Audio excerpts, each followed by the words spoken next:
It is a jaw-dropping figure, a total of 420,000 Ghana cedis. That's how much you need to raise to contest the flag bearership race of the opposition National Democratic Congress. 20,000 cedis for the nomination form and 400,000 cedis as filing fee.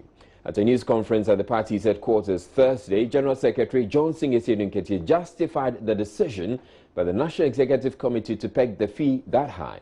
He said the revenue raised from the filing fee would be used to defray costs incurred during the primaries. Please, how much is too much?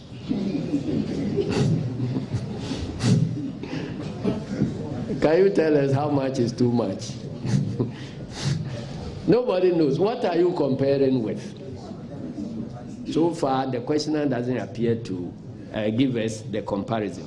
But let me tell you, when we say that there are hardship, it means cost of living is high. But somebody must pay the cost of running the elections. Who is going to pay? I have not declared to be a presidential candidate. So those who have declared to be presidential candidates must pay the cost. Yes.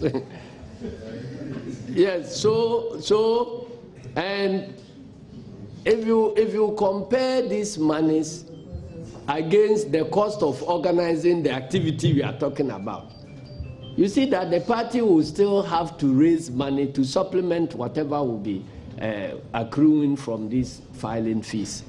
So I don't see how anybody can say that it is. If you want to compare us to MPP 3 years ago were charging 500,000. We were all with you here in this country. Did you complain? And 3 years on, we are charging 400. And you still say ours is too high. In fact, when we talk about social democracy, it is not equivalent to poverty. You see, many people have some wrong understanding of what social democracy is all about. Social democracy is not poverty. Social democracy means that the market must work.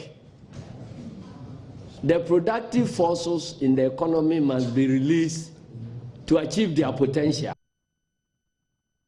But that's not all. He also noted the 400,000 cedis fee, which is non-refundable, will test the ability of the aspirants to raise funds for the 2020 campaign. So, weigh yourself well. If you want to be the president, then you consider your options very well before you come into the contest. If you want to pretend, you bring your money, we also pretend with your money. You will not have the option of demanding any refund. So it is up to you to decide. And in any case, it will cost money to undertake a campaign, a presidential campaign. So we shouldn't create the impression that once you become a flag bearer, then the party is going to get money from somewhere to give you to do the campaign. You must have the capacity to also raise funds to support. Demonstrate your capacity to raise funds for 2020 now that you want to be a flag bearer. Well, the Member of Parliament for the Keta constituency, Richard Kwashigan, is kicking against the 400,000 cedis filing fee. He says the figure creates the impression the party is giving the slot to the highest bidder, though he says it will not deter his preferred candidate, Joshua Labi, from contesting. He wants party executives to review the figure downwards. It hit me like a thunderbolt when I heard it, because I didn't expect it to be that high for a social democratic political party. You think it's too high? Yeah, it's high. I mean, clearly, because previously it was 50,000. And then from 50,000 we are moving to 400,000. That is on the high side, you know. But that notwithstanding. For you, what would have been an appropriate figure? Well, even in opposition, I think that 200,000, which would have been about 400% of what existed, what was paid previously, could have been even acceptable. But 800% was, for me, something mind-boggling. That notwithstanding, we'll get to that notwithstanding, but do you think that ends up, giving up the competition eventually to the highest bidder, over monetizing, the situation? Is that what it amounts to, you think? Well, I mean, there may be different schools of thoughts. One school of thought may assume or conclude that it's like wanting to give it to the highest bidder. It appears in one breath as a deterrent, to prevent others from contesting or throwing in the towel. Would that be fair, to the extent that money will become a barrier to people contesting for the presidential candidate as well? In reality, we must not allow money to become a barrier to electing people into public office, especially when there are people with capacity and capabilities to perform that particular job. So if, for instance, somebody has a capacity and capability to perform the job better than some other person who has the money, and because he doesn't have the money, he drops out, it doesn't really bode with. Well, Professor Ransford Jampo, a political scientist, he joins me on Skype, via Skype right now. Now, thank you very much, Professor Jampo, for making time to speak with us. I have a fair idea where you stand in all of this, because I saw your Facebook post, which indicates that you believe that the 400,000 CD filing fee is fair. But if you listen to the arguments that are coming up, as you heard the MP Kwashiga say, it seems to suggest that the party is trying to keep out those with capabilities but do not have the means to actually file.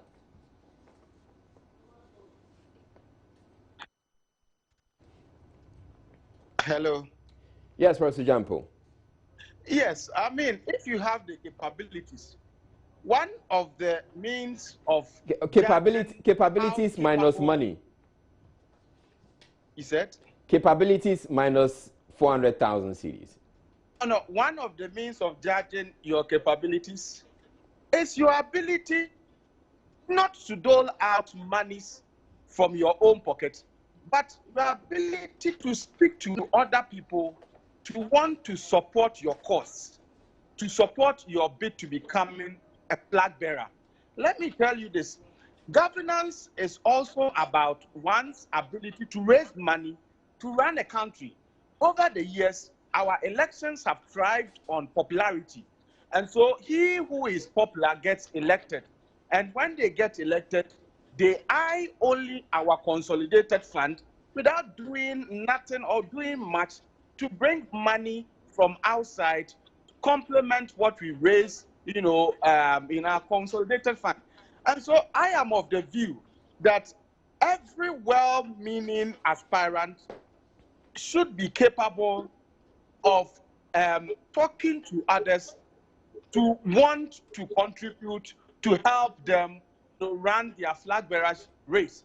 I was in the US when Barack Obama was prosecuting his campaign to become the first Black American president, and I contributed to funding it. It was not because I was expecting that after the contribution, I was going to win contract or I was going to be part of his government. So the argument that, look, if you allow others to contribute, then the financiers will hijack the government, I think must be dealt with. That contributing to funding a campaign should not give anybody a license to be part of government or a license to win contract. But aspirants must demonstrate the skill and competence to be able to talk to others to help them succeed in their flag bearership. Now, Professor Jampo, so that yeah, one of the arguments that's been made by the NDC General Secretary is that they would need monies for the presidential primaries. But I'm not sure that is that to suggest that the party does not have money to run a presidential primary and necessarily has to take these monies from the presidential aspirants? I am not a member of the NDC. I cannot speak to what Asiedun Ketia is saying. What I'm saying is that every flag bearer worth his salt must be able to raise money to finance his own ambition. If you cannot raise money to finance your flag bearership ambition, then you cannot be a president, because it is also part of your duty as a president to also be able to raise funds for the nation. That's all I'm saying. Professor Jampo, there are those two who argue that if it's about the ability to raise funds, then people will go run as independent candidates. But they believe that if they come in a party or come under the umbrella of a party, the party should be able to support them to get to their ambition. Well, so the party supports you by giving you the platform. And don't forget that. And ask you for 400,000 cedis. Not going to. You said? So the party gives you the platform and then ask for 400,000 cedis before you can be on the platform. Well, they ask for 400,000, you should be able to raise, so that over the years you've had people who are not really serious in leading as flag bearer, parading themselves as, oh, we too, we want to be flag bearers to lead our party. And I think leading as flag bearer and wanting to lead a country is more of a serious business that only those who are serious must be given the opportunity. Democracy is not an open sesame. It must be able to also have some restrictions that protect itself from abuse from people who are not serious. So in my view, I am not saying that people should dole out that cash from their pocket. But I'm saying if you are worth your salt, then you should be able to have the skill to speak to people and to convince them and to tell them that, look, I want you to help me to govern, and I want you to help me to be able to be the flag bearer, and if I win, I'll govern in a manner that will better the lot of all of you. I'm not asking for resources so that after the resources, I will be required to give you contract, and after the resources, I must necessarily will be required to give you appointment by government. No, contributing to funding a flag bearership race is not a license to be given a position. Should one be elected and all that? That is what has been the order of the day, and I am against that. Yes. But I'm saying that people should be able to speak to people so that generally, if you are convincing, if people to convince people, then they would want to donate their widow's mite to help your flag bearership bid. And like I said, it happened everywhere. All right. People, Barack Obama raised all the resources just to be able to prosecute his campaign. And it was not because after the people donated, they were looking for appointments or they were looking for contracts. Well, Prof, we can't be too sure.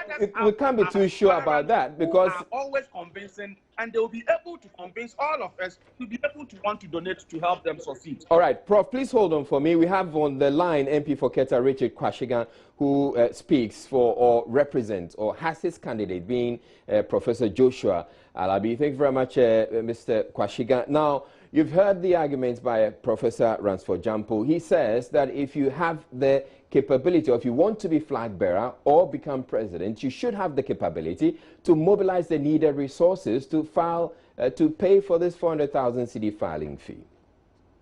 Well, thank you very much.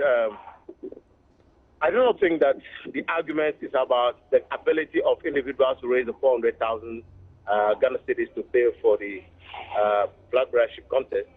I think that it is about the principles of the NDC, the principles on which the NDC was founded. I do not think that Professor Jampo is of the view that we should monetize our elections. Clearly, we all know what monetization of politics is doing to this country, and then we all be talking about moving away from that. I believe strongly that clearly, if we are looking for a leader, one who is competent, one who can actually soar the chances of the NDC and also govern this country, we must be looking at the creative bent of mind of that individual, the leadership qualities of such an individual and all, but not necessarily the individual's ability as it were to raise funds. Fundraising is an art. Okay, so he talks about the fact that Professor Jampo talks about the fact that that ability to raise funds will be crucial when you actually become president. Of course, yes. But you see, the flag bearer does not even work in isolation. When you become flag bearer, you have people with multifaceted abilities to do various things, you know, being on your team. And the fact that Professor Joshua Alabi and the others are even moving around the country, meeting delegates at the branch level to tell you that it is money, it costs them money. Fueling your vehicle around, feeding your team, hotel bills and all, it's all money. But then, we're saying that the principle is wrong. That is what we are kicking against. But and we don't have to set a bad precedent for ourselves as a political party, especially a social democratic party. Mr. Kwashiga, is Professor Joshua Alabi complaining? Professor Joshua Alabi, I speak for him, and the position I'm articulating, obviously, rhymes with what he believes in. I'm asking if he's complaining. I'm asking if he's complaining about the amounts being too much. Hello? I'm asking if he's complaining about the amounts being too much. I'm saying that the amount in itself is mind-boggling, and this is the first time the NDC will be going to the polls for flag bearership contest, and they've been asked to pay 400,000 Ghana cedis. Considering the fact that 4 years ago it was 50,000 cedis, especially when the argument has been advanced by the General Secretary is that we need money to run the party and to organize the election. And I ask, were it to be just an individual contesting, are we going to say that, oh, aspirants to pay 400,000, that will be enough, as it were, to help eliminate the financial issues that confront our elections come January 19th? Yeah. I don't think that washes. All right. And I don't think that is within the remit of the principles enshrined in our Constitution and the philosophy that the NDC ascribes to. All right. And I think that necessarily we must rethink this whole thing, and we must not create a situation where monetization becomes the norm. The NDC monetization is alien to the NDC. All right. But then gradually it is creeping in, and then we are complaining about it. The founder of our party frowns on these things, and he has talked about it severally. I think that we should do what is right and proper, you know, maintaining the value, those things that we hold here, the values that we hold here. And I don't think that the values that we hold here, one of them is, you know, very high, financial demands from aspirants and contestants. All right, thank you very much, Richard Kwashiga. Richard Kwashiga is MP for Keta. Now, to you, Professor Jampo, so you've heard the MP for Keta. He believes that the filing fee indeed is too much, and he talks about the fact that looking at the party, the NDC party, this is a social democratic party, and it goes against their principles. Well, he made mention of monetization. I think he used monetization within the wrong context. Monetization in our parlance simply refers to a kind of fitting, an arrangement that sort of you give money to people just to be able to buy their votes. But this one is not about that. And talking about the principles of social democracy, I do not like the pick and choosy approach of people who espouse ideologies that they themselves are not pure and committed to.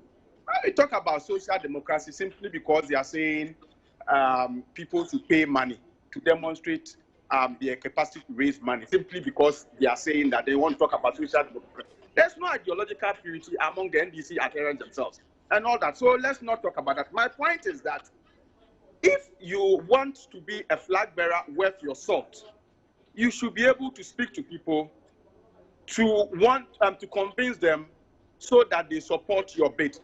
That's all I'm saying. All right. Because when you become a president, you would also have to go beyond the funds in our consolidated fund to attracting investors. You should be able to speak to people so that they come here to bring money to augment whatever we raise in our consolidated fund. But I'm also saying, and I'm clarifying, that we should move away from the practice where we just go and talk to people, businessmen, people who are not reputable. We just go and talk to them, and then we get their money, and then we give them some promises.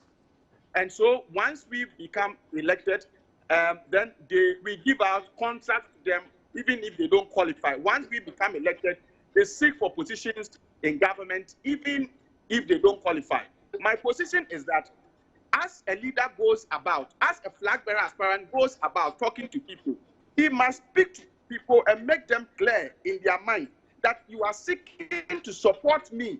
And when I get elected, I will be able to govern well in a manner that creates an enabling environment for all Ghanaians to succeed. All right. So you are not supporting me for me to make you a candidate for ministerial or give you appointment, contracts. or you're not supporting me for me to give you contracts and all that. That shouldn't be the case. All right. And so that deals with some of the fears that others have raised. Every flag bearer worth his salt must have the capacity to raise funds, all right, finance his own ambition. Thank you very much, Professor Ransford Jampo, political scientist, for your insights. You're watching JoyNews Prime. Now, despite repeated warnings from the Environmental Protection Agency about the danger residents living at the Weja Kaswa Ridge are exposed to, may appear unfazed. The EPA, in its latest caution, urged residents to relocate as the area is prone to a major tragedy. A visit by JoyNews showed entire mansions hanging dangerously, having had their foundations chipped away. Though municipal authorities say most of the buildings don't have permits, they say they have no plans, immediate plans, of pulling them down. Maxwell Agbagba has more in this report. I am at the peak of the Weja Kaswa Ridge. Mensa Moses, a resident, is sitting very close to a seamstress operating under one of the trees in the area. He looks on as the dressmaker puts finishing touches to a dress. Mensa says he enjoys the scenery from the top of the ridge, even though he's aware of the warning from the Environmental Protection Agency. The situation has deteriorated, as we all saw when we walk along the ridge. There are serious erosion which is causing cracks into the rocks and into the earth, some as deep as over 20-30 meters. The fear is that if something is not done, something meaning stabilization of the ridge is not done, there is a potential of this whole thing collapsing to destroy all the properties down this ridge and also to block the entire western corridor with the mud that would maybe happen. He, however, says he's not perturbed. It's raining. Yeah, sometimes because of the warning that, so you feel that it can happen. Every dies, all die, we die. Like Nanado say, all die, we die. So when you are at the down there, the earthquake comes, you can die. The same thing, this place too, you can die. So all die, we die. The view from the Weja Kaswa Ridge looks very alluring, but people say not all that glitters is gold, and that perhaps is the situation residents here find themselves, as experts are sounding the alarm bells that this place is a spot for a potential mudslide, especially because the vegetative cover here has been destroyed. Meet Isaac Kweku Oten Apia, who has his shop just beneath the ridge. He says on numerous occasions he sees trucks carting rocks and sand from the ridge and further heightening the risks the EPA has been cautioning residents about. They go there, they buy the sand to sell to people who are doing their filling. They sell to them, and which is a dangerous tool to the society. Experts say quarrying and the collection of silt from the ridge for building purposes have destroyed its foundation, causing deep gullies with the possibility it could trigger a mudslide. the National Disaster Management Organization, when it went to the aid of Sierra Leoneans during the mudslides that killed nearly 1,000 people in August 2017, had warned that Ghana had such disasters waiting. I'm just looking at Ebri, I'm just looking at Weja, I'm just looking at McCarthy Hill and other places. We need to seriously take harsh decisions as Africans. The moment we know, and in the case of some parts of Western region and McCarthy Hill, the possibility of tremors and others are there. Michael Uche used to engage in quarrying beneath the ridge. He says they were stopped about 2 years ago. We are just sitting here, let's say. We are just sitting here, we got the way, but we will get 1-1. But now we are no more loading here again. We load that, but we are no site. But life is not being like this, like before, because now we're short of money. Municipal engineer for the Gas South Assembly, Felix Ofusute, says the Weja Kaswa Ridge is a dangerous place to live, and majority of the people living there do not have permits. He however says they have no immediate plans to pull down the buildings. So practically it's not good for them, anybody to live around there, because the rock is not very strong for building to be sited around that area. Well, that place is very dangerous for them to build there. Most of them doesn't have permits. People building on the hill, they are not permitted to build over there. Most of them don't have permits to that project going on there. Yeah, for development there, we don't want it to continue with that development. But talking about demolition, there's a process whereby you have to for demolition to take place. You know, it's a long stretch. And the assembly, or maybe the West engineer cannot move with the task force to go and do that demolition. The national security apparatus is said to be investigating threats by some youth to blow up oil facilities in the western region. Former Energy Minister Emmanuel Boa, in a question tabled for the Energy Minister to answer, demanded details on what is being done to avert the threat. The Sector Minister Peter Amewu, in his response, said the matter has been taken up by national security because of its sensitive nature. Former Minister of Energy goes to Houston.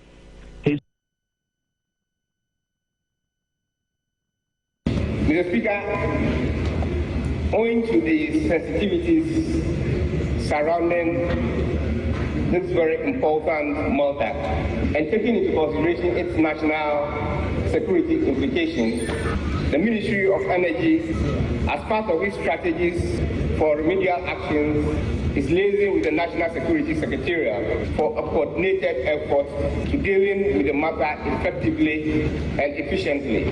We shall revert to this August House, Mr. Speaker, with a full briefing on this matter once our investigations are concluded.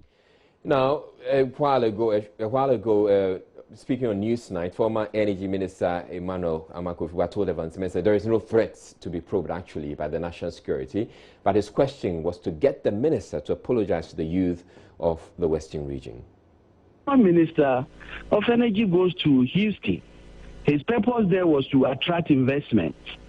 And Houston, of all places, where is the oil capital of the world, where he has met a lot of investors who he's trying to attract to come to Ghana to invest in the oil sector.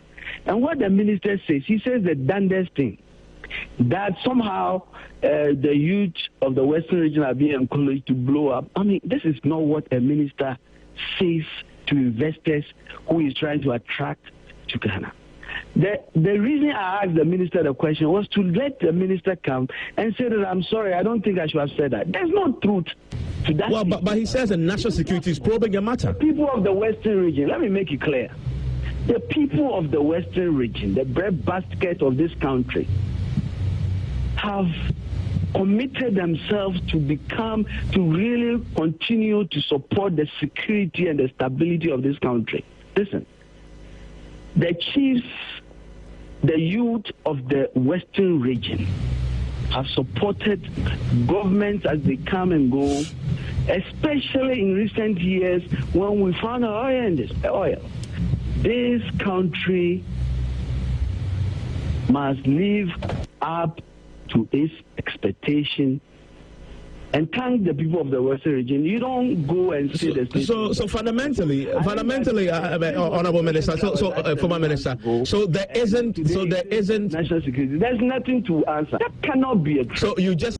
Now, joining us on phone right now is Adam Bona. He's a security analyst. As we heard the MP or the former Minister of Energy say, there indeed is no threat. But I want to find out from you, Mr. Bona, is there anything for us to worry about, the fact that this is actually coming up, this conversation is coming up? Thank you very much for having me. Good evening to your cherished viewers. Before I answer to that, I must say that I think the forum in which the former energy minister made the comment, it's rather regrettable the forum he chose. I think issues of this nature, these are very, very, very sensitive, information or, things that one is not expecting someone who served as the, cabinet minister in the current administration to go out there to go and be making such comments. First of all, we, as a nation, you don't want to, even if, assuming it is true, you don't want to, cause that type of copycat terror attacks on your oil infrastructure. Yes, the tendency for anyone to attempt to sabotage our oil, sector is always there. I mean, if, we've had vessels being hijacked on our high seas. And so the tendency for this to happen is there. And so I would say that, yes, the threat has always been there. The only thing is that we expect the national security to deal with it quietly and then make sure that if anyone is attempting to do it, a group of people want to do it, they are arrested and probably prosecuted with all the evidence. And so for me, these are sensitive issues that probably the media, I did hear the energy minister say the parliament is going to be briefed, fully, which whatever findings they get. I beg to differ. You don't come to the, open parliament to discuss issues of this nature in open parliament when, the media would be pointing their cameras at you, the radio stations will be pointing their microphones at you. You don't do that. You are only going to be giving out strategies that probably you have outlined to counter them. And in countering, this situation, you don't come out in the public to do it. And so I think the former energy minister and the current energy minister would have to come again. The former energy minister, I think that I hope the current administration will call him into the room and advise him to desist from passing, going anywhere, whether in Ghana or outside Ghana, to talk about people attempting to blow our oil infrastructure. I mean, the appropriate authorities are there to inform them, to make sure they deal with it. I just think this is something you shouldn't have been saying. All right. Mr. Bona, now you also say that this threat has always been there. It suggests that we should be positioning ourselves to either counter the threat or eliminate it. Well, as for eliminating the threat, usually completely is very difficult. You just have to make sure proactively you are ahead of the bad guys. Because the moment we hit oil, Ghana became attractive for some of these things, and so the threat has always been there. The only thing is that we need to resource the Ghana Navy. If you know the Ghana Navy, it's not everything I want to put out there, but we need to resource the Ghana Navy. I know they are not well resourced. We need to resource the Marine Police unit of the Ghana Police Service. They don't have the kind of speedboats to be able to chase off, hijackers or pirates who are on our high seas. And so we expect, as a nation, we need to resource all these institutions. We need even the Air Force. The Air Force need to be, call them resource. We don't have any jet fighters that probably, if you have any attack from the air, we can scramble some jet fighters to go out there and deal with the situation quickly. Once we hit oil, these are some of the areas that in terms of security, the nation should have invested in. And so I'm hoping that we can put all these things in place to make sure that our oil sector is, highly protected, Mr. Lai. All right. Thank you very much, Mr. Bona, for your insight. Obviously, some of these security matters you would rather not be discussed in public. But thank you. Now, surgeries are very important procedures undertaken to correct injuries or disorders, but it can be very painful and sometimes leave patients with complications such as excessive bleeding, infections, and sometimes disturbing scars. In the following JoyNews Health Desk report, Matilda Vamega finds out how doctors at the Greater Accra Regional Hospital are applying laparoscopy, a low-risk, minimally invasive procedure that makes surgeries safer, less painful, and leaves almost no scar. And guess what? It is also less expensive. And we'll look at your duodenum to see if there's any problem. And sometimes you're able to solve the problem using that device because there are ports there. Head of Clinical Service at the Greater Accra Regional Hospital, Dr. Ralph Amma, demonstrating how the laparoscopic surgery technique works. More than 140 surgeries have so far been conducted here using the laparoscopic procedure. It's a modern surgical technique under which surgical operations are performed without big openings of the body parts of the patient. The doctors create a small opening on the body through which a device is inserted.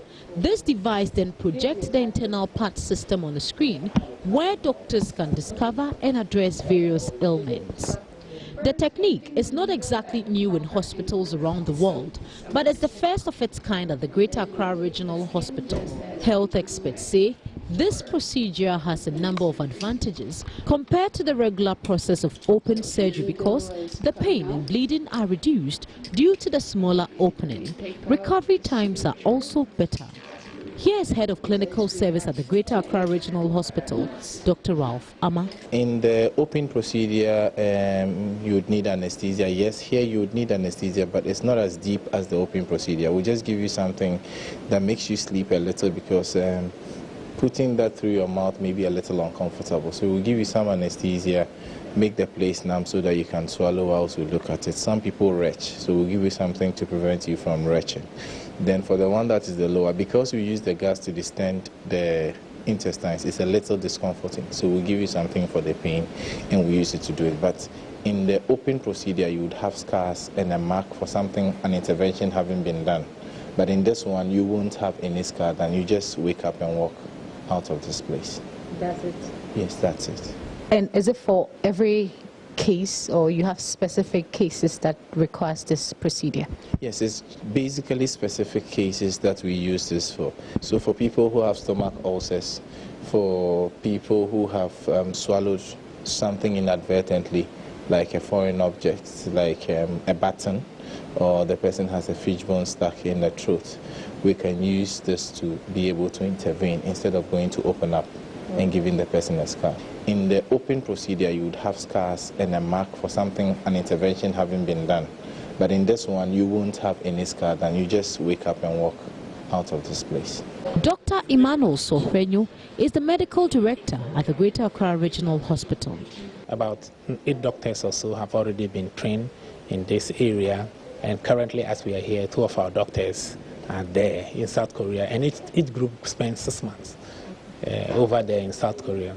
And the training, part of the training takes place here. The first training is a simulation on a dummy, which is not a human being, when it's not a live substance.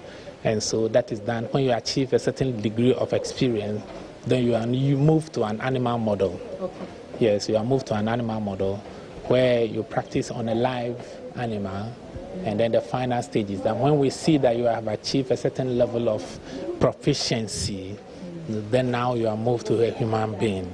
So that is what we call the humanistic theory, so that people are not trained on human beings. The government of Korea, through the Korea International Cooperation Agency, is supporting the laparoscopic unit with equipment worth $41,000 and additional $9,000 for the training of nurses and doctors at the Greater Accra Regional Hospital. Matilda Pamaga for JoyNews, Accra. Now, the minority in Parliament is demanding that the President collapses the Ministry of Special Development Initiatives. The minority members say they will not support approval of budgetary allocation for the ministry in 2019. The ministry was allocated 1.5 billion cedis for its operations next year.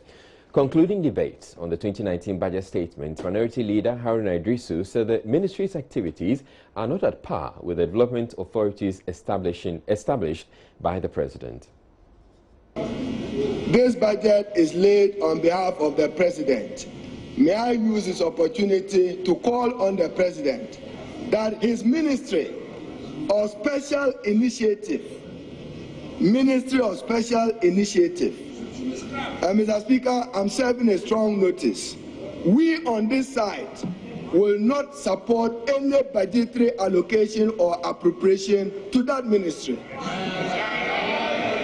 And we will not, because, Mr. Speaker, the creation of that ministry pursuant to the poverty policies in the MPP manifesto, IEP as is captioned, is creating conflicts with the established development authorities of the President, whether it's Zango Development Fund, is the Northern Development Authority or the Coastal Development Authority. The ministry is now intended to do things that ordinarily must be done by the development authorities or at best by the district assemblies.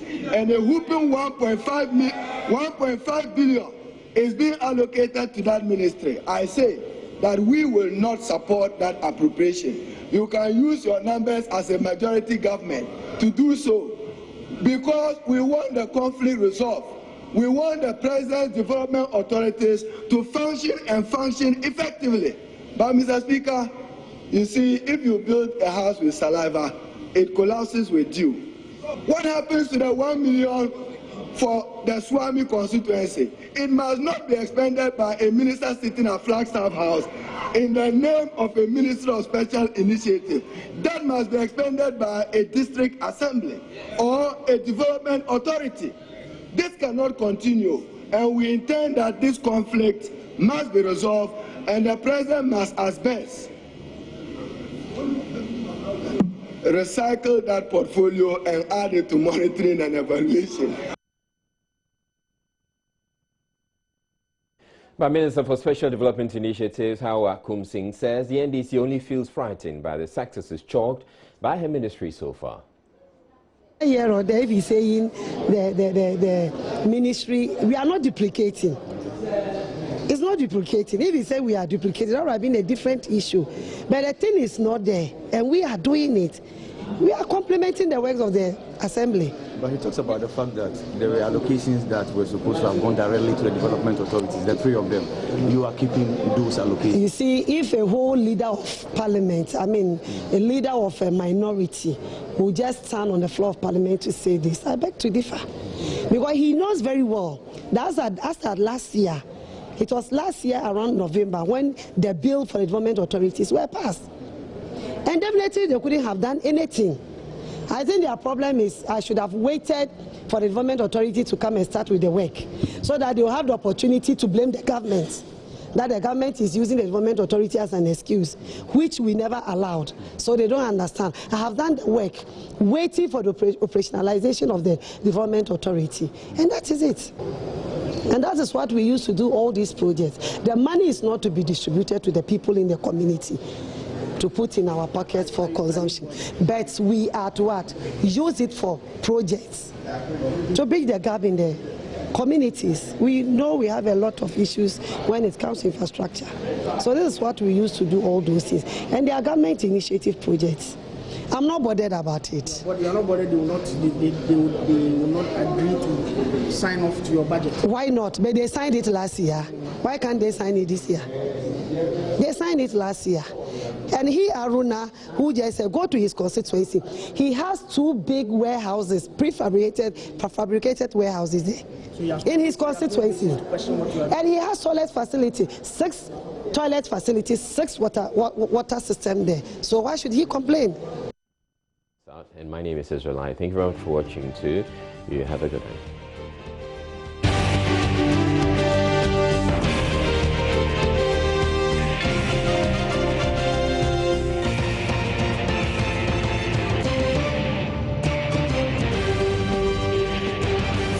is Joy News Prime.